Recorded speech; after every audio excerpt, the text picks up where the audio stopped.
और चलिए उस बीच बड़ी खबर आ रही है, उसका रुख करते हैं। चारधाम यात्रा को लेकर हाई लेवल बैठक चल रही है। सीएम धामी की अध्यक्षता में उत्तराखंड सचिवालय में बैठक हो रही है। पर्यटन मंत्री, वित्त मंत्री सहित कई अन्य नेता मौजूद हैं और बैठक में वरिष्ठ प्रशासनिक अधिकारी भी मौजूद हैं। चारधाम यात्रा की तैयारियों की समीक्षा की जा रही है। आपको बता दें कि 25 अप्रैल से चारधाम की यात्रा के लिए 2 महीने पहले रजिस्ट्रेशन शुरू हो रहे हैं। हालांकि दरारों की टेंशन है और ये हाई लेवल मीटिंग चल रही है। विनोद हमारे साथ जुड़ गए हैं। विनोद, ये बैठक जो चल रही है, कौन कौन से महत्वपूर्ण लोग इसमें मौजूद हैं और क्या कुछ बड़े फैसले हो सकते हैं इसमें? जी, अब देखिए ऐसा अंदेशा लगाया जा रहा है कि जो पिछली चारधाम यात्रा थी उसमें 64 लाख तीर्थ यात्री आए थे, दर्शन में उन्होंने किए थे, लेकिन इस बार ये आंकड़ा बढ़ सकता है। और इस बार जिस तरीके से तमाम व्यवस्थाएं हैं, चाहे यात्रियों के लिए सुविधाएं हों, यात्रा मार्गों को क्या क्या व्यवस्था करनी है और पूर्व की जो यात्रा में हार्ट अटैक से काफी जाने गई थी उसको किस तरीके से कंट्रोल करना है, उसको लेकर आज मुख्यमंत्री की अध्यक्षता में सचिवालय में हाई लेवल की बैठक चल रही है। सभी प्रशासनिक अधिकारी इसमें मौजूद हैं और अलग अलग 9 ऐसी डिपार्टमेंट्स हैं जिनके एचओडी इस बैठक में शामिल है, चाहे पर्यटन हो, पीडब्ल्यूडी हो, नागरिक उड्डयन हो, तमाम ऐसे 9 डिपार्टमेंट्स हैं, उनके भी एचओडी इस बैठक में शामिल है। और आगामी जो चारधाम यात्रा की शुरुआत होने जा रही है उत्तराखंड में, उसकी रूपरेखा किस तरीके से होगी, टोकन सिस्टम इस बार यात्रा में होगा और किस तरह से दर्शन करने हैं, तो तमाम सभी बिंदुओं पर जितने भी एचओडी हैं अपने विभागों का प्रेजेंटेशन मुख्यमंत्री पुष्कर सिंह धामी के समक्ष रख रहे हैं। और ये भी मानिए कि जिस तरह से जोशीमठ में आपदा का दौर रहा है, हालांकि अभी हालात बिल्कुल सामान्य भी नहीं है, बद्रीनाथ धाम की यात्रा भी सबसे बड़ी चुनौती सरकार के लिए बिल्कुल चुनौतियां हैं और देखने वाली बात होगी कि इस हाई लेवल मीटिंग के बाद क्या बातें निकलकर सामने आती हैं। शुक्रिया विनोद, नजरें बनाए रखिएगा, आपसे संपर्क करेंगे और अपडेट्स लेंगे। और एक चिंता वाली खबर आ रही है। वाडिया हिमालय भू संस्थान के वैज्ञानिक ने बड़ा दावा किया है। उनका कहना है कि उत्तराखंड में तुर्की जैसा भीषण भूकंप आ सकता है। उत्तराखंड में बड़े मैग्नीट्यूड के भूकंप की आशंका है और वैज्ञानिक कालाचांद साई, जो कि डायरेक्टर भी हैं, उनका यह दावा है बड़े भूकंप की आशंका है। और वाडिया हिमालय भूविज्ञान संस्थान के डायरेक्टर हैं कालाचांद साई, उन्होंने ये दावा किया है वैज्ञानिक रिसर्च के आधार पर और उनका कहना है कि उत्तराखंड में तुर्की जैसा बड़ा भूकंप आ सकता है और उत्तराखंड में बड़े मैग्नीट्यूड के भूकंप की आशंका बढ़ गई है।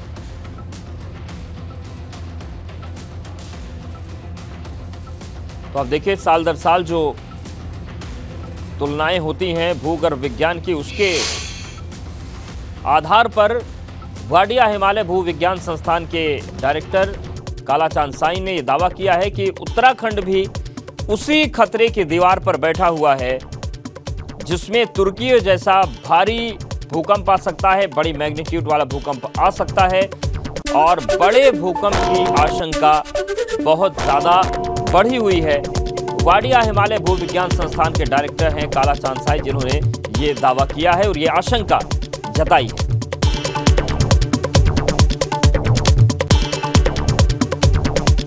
में किस तरीके के हालात हैं वो सब देख रहे हैं और अब डर उत्तराखंड को लेकर है। इस वक्त की बड़ी और चिंताजनक खबर यह है कि तुर्की जैसा भूकंप उत्तराखंड में आ सकता है। कन्वर्जेंस का वजह से क्रिस्टल शॉर्टनिंग हो रहा है, तो इसमें सब सरफेस में बहुत सारी एनर्जी एक्यूमुलेटेड हो रहा है। तो जब भी किधर हम लोग को फॉल्ट्स और फ्रैक्चर जोन्स मिलता है, जिसके थ्रू एक्यूमुलेटेड एनर्जी रिलीज हो जाता है time to time in the form of earthquake. From seismological study, from GPS study, यहाँ पर हम लोगों को जो साइंटिस्ट काम करता है, रिसर्चर काम करता है, उन लोगों को पता चला है जो कन्वर्जेंस रेट का वजह से इतना सारी एनर्जी एक्यूमुलेटेड है, अगर उतना एनर्जी निकलेगा तब it can generate a major earthquake और great earthquake. Since entire Himalayan belt, जिसमें Uttarakhand is also one of the Indian Himalayan state, यहाँ ज़्यादा संवेदनशील है, इसलिए ये कह रहा हूँ। और बड़ी खबर है जातिगत जनगणना को लेकर, इसकी मांग पर स्वामी दीपांकर ने कहा है कि सनातनी जातिगत जनगणना की आवश्यकता नहीं है, सम्मान, प्यार और अपनेपन की जरूरत है। स्वामी दीपांकर ने लोगों से अपील की। उन्होंने कहा कि जातियों में बंटना नहीं, हिंदू होकर रहना। अगर कोई आपकी जाति पूछे तो हिंदू बताना और धर्म पूछे तो सनातन कहना। स्वामी दीपांकर ने ट्वीट करके लिखा कि इन हजारों ऊर्जाओं का स्वर आपको गर्व से भर देगा जो जातियों में बंटना नहीं, हिंदू होकर रहना चाहते हैं। आवश्यकता जातिगत जनगणना की नहीं, सम्मान, प्यार और अपनेपन की है। ये मेरी भिक्षा यात्रा है। स्वामी दीपांकर ने भिक्षा में एकजुट होकर रहने की मांग की। तो जातिगत जनगणना की मांग पर स्वामी दीपांकर ने कहा है कि जाति हमारी हिंदू है और धर्म हमारा सनातन है। वो लगातार भिक्षा यात्रा निकाल रहे हैं और इस भिक्षा यात्रा में उन्होंने यही भिक्षा मांगी है कि आप लोग जाति अपनी हिंदू बताइए, हिंदू बनकर रहिए। खड़ा रखिए। मैं संकल्प लेता हूँ जातियों में बटूंगा नहीं, एक हिंदू होकर, एक सनातनी होकर भारत में रहूंगा। मैं संकल्प लेता हूँ अब जातियों में बटूंगा नहीं, एक सनातनी होकर, एक हिंदू होकर भारत में रहूंगा। अगर कोई पूछे भविष्य में तो आप कौन है, तो क्या जवाब दीजिएगा? हम हिंदू हैं। और धर्म क्या है? सनातन है। कौन है हम लोग? हिंदू है। और धर्म क्या है? तो जाति जनगणना पर स्वामी दीपांकर ने क्या कहा है हम आपको बताते हैं। उन्होंने कहा कि लोग जातियों में बंटकर नहीं, हिंदू होकर रहना चाहते हैं। संकल्प लेता हूं एक सनातनी होकर भारत में रहूंगा। संकल्प लेता हूं कि अब जातियों में बंटूंगा नहीं। उन्होंने कहा कि आवश्यकता जातिगत जनगणना की नहीं है, जरूरत सम्मान, प्यार और अपनेपन की है। कोई पूछे भविष्य में कि आप कौन हैं तो जवाब दीजिएगा कि हम हिंदू हैं। कोई पूछे धर्म क्या है तो जवाब दीजिए सनातन धर्म। जाति जनगणना की मांग किसने किसने की, चलिए आपको बताते हैं। यूपी में जाति जनगणना की मांग लगातार चल रही है। विपक्ष की जाति जनगणना की मांग है। अखिलेश यादव जाति जनगणना की मांग कर रहे हैं, मुखर हो रहे हैं 2024 से पहले। आजाद समाज पार्टी भी जाति जनगणना की मांग कर रही है। चंद्रशेखर की अखिलेश के साथ बैठक भी हुई, जाति जनगणना को लेकर चर्चा हुई। सुभाषपा अध्यक्ष ओपी राजभर की भी मांग जाति जनगणना की है। कैबिनेट मंत्री संजय निषाद ने भी मांग उठाई है और अपना दल एस भी जातीय जनगणना के पक्ष में है। लेकिन इन सब के बीच स्वामी दीपांकर भिक्षा यात्रा निकाल रहे हैं। उनका कहना है कि जाति नहीं, हम हिंदू हैं और धर्म में जो बांटने की कोशिश हो रही है तो हम सनातनी है। इसलिए उन्होंने ये भी भिक्षा मांगी लोगों से कि कल आपको कोई पूछे अगर कि आपकी जाति क्या है तो आप बताना कि हमारी जाति हिंदू है। कोई आपसे पूछे कि धर्म क्या है तो बताना कि सनातन है। और यूपी में कल पेश होने वाले बजट पर किसान नेता राकेश टिकैत ने कहा कि जैसा दिल्ली वालों ने दिया वैसा यूपी वाले देंगे। उन्होंने ये भी कहा कि किसानों के लिए पानी का इंतजाम होना चाहिए, किसानों के हर खेत को पानी देना चाहिए, फसलों की दाम बढ़ने पर काम करना चाहिए और एमएसपी गारंटी कानून बनाना चाहिए। बजट सिर्फ कागजों पर ही रहेगा। नागपुर पॉलिसी पूरे देश में चल रही है। किसान, मजदूर, गांव में रहने वाला हर कोई शूद्र है।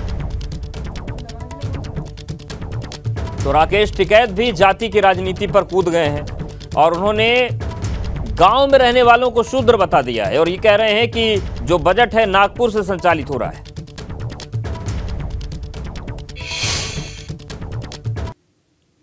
बजट सत्र शुरू हो गया है। कल हंगामेदार रहा, इस सदन को स्थगित करना पड़ा। और क्या लग रहा है बजट में कुछ मिलेगा किसानों को? भाई जैसे इन दिल्ली वालों ने दिया ऐसे ही ये देंगे। भाई इनको लेकर आना चाहिए कि पानी पे हमारी क्या योजना है। पानी, हम हर खेत को पानी देंगे, उस पर काम करना चाहिए। फसलों के दाम पे करना चाहिए। ये करे जैसे छत्तीसगढ़ में है कि हम फसलों की खरीद करेंगे और एमएसपी से नीचे पे हम खरीद नहीं करेंगे, उस पर काम करना चाहिए। अब किस चीज़ पे लेकर आएंगे कल ही पता चलेगा। मिलेगा ऐसा लग रहा है गन्ना किसानों को, आलू किसानों को। कुछ लग रहा है कि कोई सरकारी कह रही है कि हम किसानों के साथ हैं और 2024 के चुनाव से पहले एक बार फिर से किसानों को के केंद्रित राजनीति फिर से लगातार आगे बढ़ेगी। किसानों का नाम लेते रहेंगे जब मूवमेंट चल रहा है। देखो, जब तक एमएसपी गारंटी कानून देश में नहीं बनेगा उसमें तो बजट की भी जरूरत नहीं। आप वो तो कानून बनाना, लेकिन ये कुछ नहीं करेंगे, ये वैसे ही लोगों को बहकाते रहेंगे हॉर्टिकल्चर में इसमें क्या इनको करना है, कुछ नहीं देंगे, सिर्फ कागजों में ये काम करते हैं। और जनता को तो अब भाई सरकार अपने काम पर लग रही कि इनको हिंदू मुस्लिम कैसे बनाया जा, इनको छोटा बड़ा कैसे बनाया जा, एक जाति को दूसरी जाति से कैसे लड़ाया जा। अभी छत्तीसगढ़ में थे, वहाँ पे आदिवासी जो जंगलों में रहते हैं उनमें भी दो फाड़ कर दिए कि ये आदिवासी आपस में कैसे लड़े। कौन लड़ा रहा है? बीजेपी लड़ा रहा है। और क्या इनका काम क्या है? तो ट्रेनिंग ले रखी उन्होंने। नागपुर पॉलिसी देश में चल रही है। थोड़ा बता दीजिए सर जनता को, क्या है नागपुर पॉलिसी? नागपुर पॉलिसी है कि पूरा डिसीजन वहाँ से ही होकर आता है, उसी पे ये काम चल रहे। जब जब पॉलिटिक्स धर्म पर हावी होगी तो यही हाल होंगे।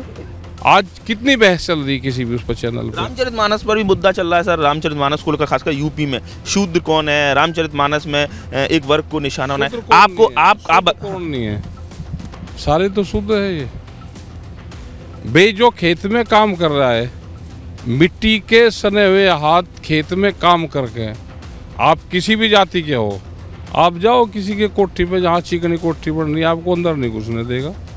तो ऐसी और शूद्र सब हैं जो गांव में रहता है, खेत में काम करता है, मिट्टी में उसके हाथ सने हुए हैं, उसके पैर मिट्टी में सने हुए हैं।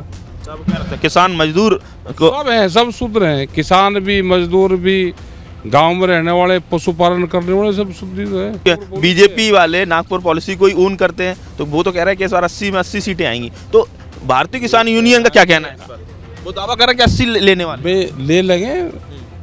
भाई चुनाव आयोग उनका है, कोई एक कैंडिडेट बताओ जो हारने के बाद में चुनाव आयोग गया हो कि मेरी गिनती दोबारा करवा दो। वो सीधा बीजेपी के मुख्यालय गया, उसने कहा। बड़ी खबर लखनऊ से, जहां पर प्रदेश कार्यकारिणी और फ्रंटल संगठनों में समाजवादी पार्टी बदलाव करेगी। सपा कार्यकारिणी में सदस्यों की संख्या बढ़ेगी और लगातार संघर्ष करने वाले नेताओं को जिम्मेदारी मिलेगी। फ्रंटल संगठनों के पदाधिकारी की जिम्मेदारी में भी बदलाव की तैयारी है। प्रदेश कार्यकारिणी को लेकर 2 दौर की बैठक हो चुकी है। कुछ नए नामों पर भी विचार किया जा रहा है। तो संगठनात्मक तौर से सशक्त बने समाजवादी पार्टी, इसको लेकर मंथन का दौर चल रहा है। और प्रदेश कार्यकारिणी और फ्रंटल संगठनों में बदलाव करेगी समाजवादी पार्टी। सपा कार्यकारिणी में सदस्यों की संख्या बढ़ाई जाएगी और इसके साथ ही साथ जो लगातार संघर्ष करने वाले नेता हैं उनको भी इनाम मिलेगा, उनको जिम्मेदारी दी जाएगी। फ्रंटल संगठनों के पदाधिकारी की जिम्मेदारी में भी बदलाव की तैयारी है। प्रदेश कार्यकारिणी को लेकर 2 दौर की बैठक हो चुकी है और कुछ नए नाम पर भी विचार किया जा रहा है।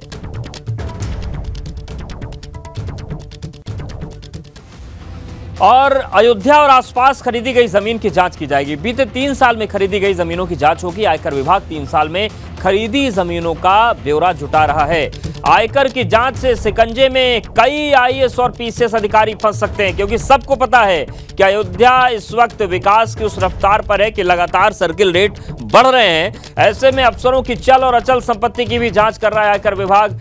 ब्लैक मनी से अयोध्या में जमीन खरीदने की आशंकाएं जो है उसको लेकर कई आईएएस और पीसीएस अधिकारी शिकंजे में आ सकते हैं, क्योंकि बीते 3 साल में जो अयोध्या में जमीनों की खरीदारी हुई है उसकी जांच होगी। आयकर विभाग 3 साल में खरीदी जमीनों का ब्यौरा जुटा रहा है। आयकर की जांच से शिकंजे में कई आईएएस अधिकारी फंस सकते हैं, पीसीएस अधिकारी भी फंस सकते हैं। अफसरों की चल और अचल संपत्ति की भी जांच कर रहा है आयकर विभाग। ब्लैक मनी से अयोध्या में जमीन खरीदने की आशंका है।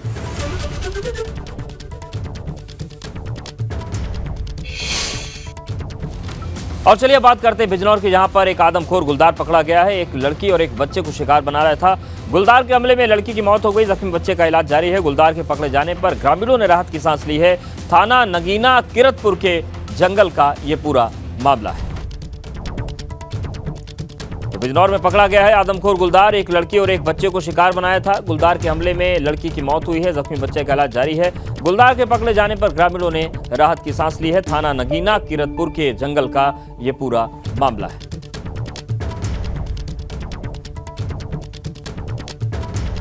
तो आप देखिए पिंजड़े में इस गुलदार को पकड़ा गया है और ये आदमखोर हो गया था और इसलिए बड़ा खतरा था उस पूरे इलाके के लिए, लेकिन इसे थाना नगीना के किरतपुर के जंगल से पकड़ लिया गया है और लोग राहत की सांस ले रहे हैं।